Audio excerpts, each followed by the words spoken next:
JetBlue Airways flight number 292. With the nose wheel still 90 degrees, JetBlue Airways Flight 292, an Airbus A320 touched down at Los Angeles International Airport in Los Angeles, California on September 21, 2005 at 6:18 Pacific Daylight Time. The pilot was the first officer. He saw a positive rate of rise and no issues during the initial departure. The gear handle was in the up position following liftoff, according to data from the digital flight data recorder. The electric centralized aircraft monitoring system showed an error alert, which the flight crew took note of. A nose landing gear shock observer had a problem warning. The gear handle was then shown as being in the down position by the digital flight data recorder.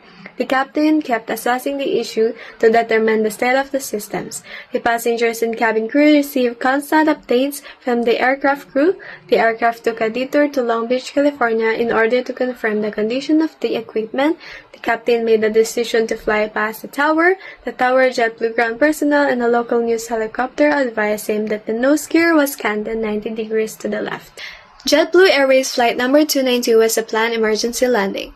Before landing, the captain decided to fly by the tower to confirm the condition of the gears.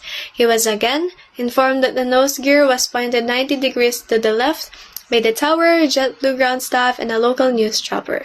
The pilot claimed that after consulting with corporate executives, he made the decision to divert to Los Angeles because of its field conditions, the runway length, and it is better for landing during emergency abnormal occurrences, especially when they decided to land with the nose gear extended.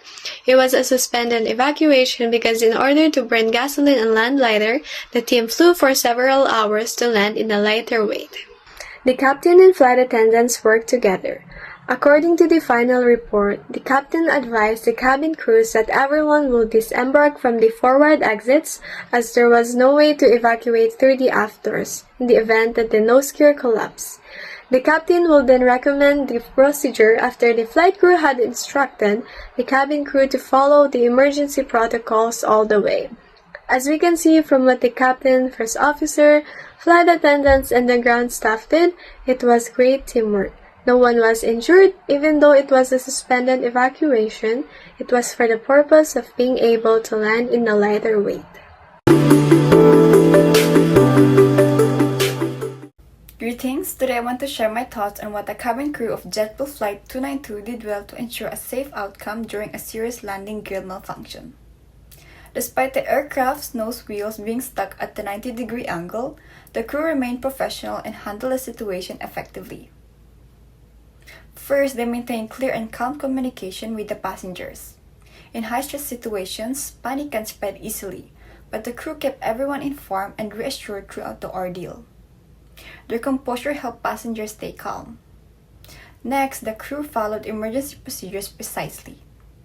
The pilots assessed the situation, coordinated with air traffic control, and made the decision to divert to Los Angeles International Airport, where emergency responders were prepared. Additionally, the cabin crew prepared the cabin for an emergency landing. They instructed passengers on brace positions, secured loose items, and ensured that safety protocols were followed. Their actions contributed to a safe and injury-free landing.